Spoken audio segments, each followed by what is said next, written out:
এখন আমরা এখান থেকে নেব প্রসাদ।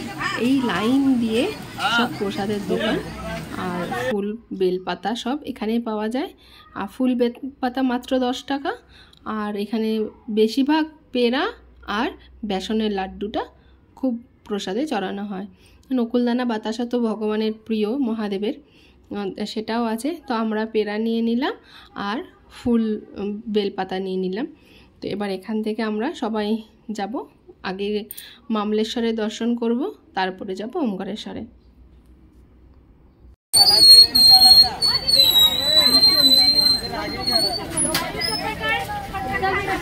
চলো तिकडे तिकडे इथं नको काय आहे दीदी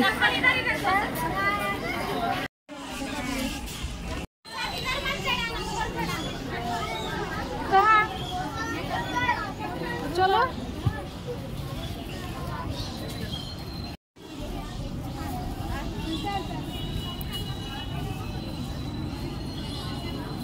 बाबू मीना मांडीর সাথে চল। जय भोलेनाथे, जय जय भोलेनाथे, जय जय भोलेनाथे। बाबू सुना, चलो भैया होगा दर्शन, इधर डालना होगा। ना ना ना ना ना चलो उधर ही। आधा तुमको आधा